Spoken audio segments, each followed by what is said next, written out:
Hey folks, welcome back to Motoramblings. I am Patrick. Today I'm riding Copper, my 2012 Suzuki VStrom. Today is January 29th and it is 60 degrees out here. It is fantastic. Unfortunately, there is still some salt on the roads. We had predictions of a storm a week or so ago, and they laid down the salt brine like you would not believe. And the roads are still covered. We haven't had any rain since, although we are supposed to get some rain in a couple of days, so hopefully that'll wash a lot of this away. But I'm out here for a ride despite the salt, because I just couldn't pass up a 60-degree day. I think I'm actually going to go meet Jeffrey. You've met him in a previous video, Christmas Eve I think it was.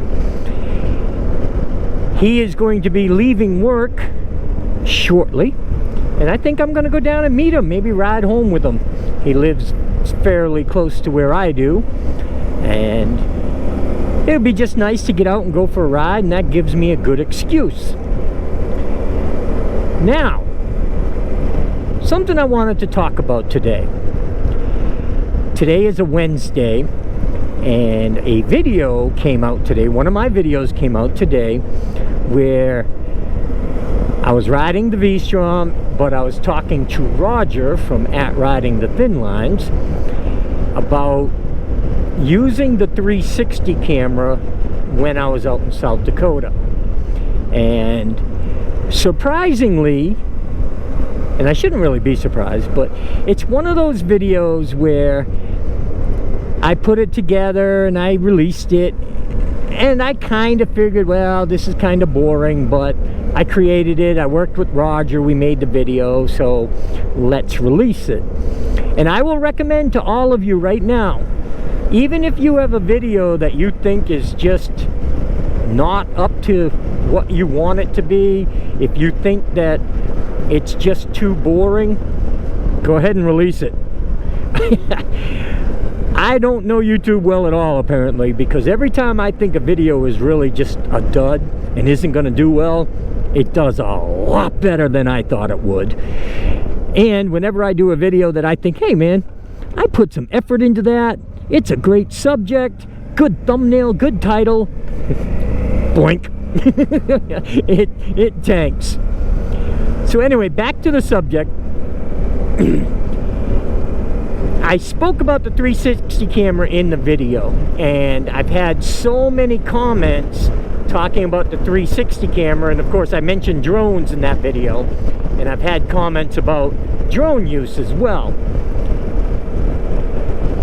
Even in that video I mentioned that I haven't put 360 out of the possibility of something I would use. But right now, I don't see that as being a camera I want to add to what I do. I don't want to make it another camera to use with what I already have. I can say that if that camera breaks or this camera breaks and just stops working and I need a new camera, a 360 camera might be something that I do, even with the extra editing. And part of that is because I could set up the 360 camera like that camera is set up, although I think I'd have the 360 camera a little straighter. And I could just use it on my face, just like that camera is right now. It's just a B-roll camera to look at my face, just to break up the view a little bit when the video comes out, so you're not watching from one camera the whole time. I could set the 360 camera up to do that, but it would also give me the flexibility to rotate it around. Right now I could rotate it over there to the river and give you all a good look at the river. Now I can use my helmet cam to kind of point over there, but I need to look where I'm going too. And I don't want that back and forth, back and forth, back and forth. on the camera if I can help it. So a 360 camera, especially one that I have mounted higher, kind of like Rich does from Boots and Jeans Riders, I could set the camera up so it's up higher than the windshield, so I can do a full 360 view. You could look at my face. Who wants to do that? But I have a helmet on, I'll cover it up. But I could have it facing the river when I want it to, and I can keep my eyes on the road. I like the idea of the GoPro 360 with the GoPro Hero 7 because my remote control could work both. So a 360 camera is not out of the question. But I also have heard a lot of great things about the DJIs. Now, I don't think the DJI has the remote control capabilities like a GoPro does, at least not yet. But I don't know. When it comes down to when I need to buy a camera, I have a decision to make. And I don't know what that decision is going to be. Even now, I've used the 360. Thank you, Carson. I've been using these GoPro Hero 7s for a long time now. I reformatted the SD cards and I have ordered new batteries. I think they're going to work okay. Matter of fact, I hope this one's still running.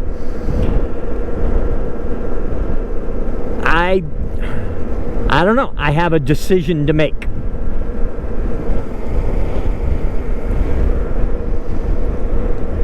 Okay, I'm back now with part of the thing that was discussed in that previous video were drones. I have a drone. I have a DJI Mavic Air. It's pretty old, but it's a great drone. It's got all kinds of safety features built in. It's very small and compact, packs up really nice, and it's kind of idiot proof, which, me being an idiot, that's a good thing. So you don't see drones in my videos.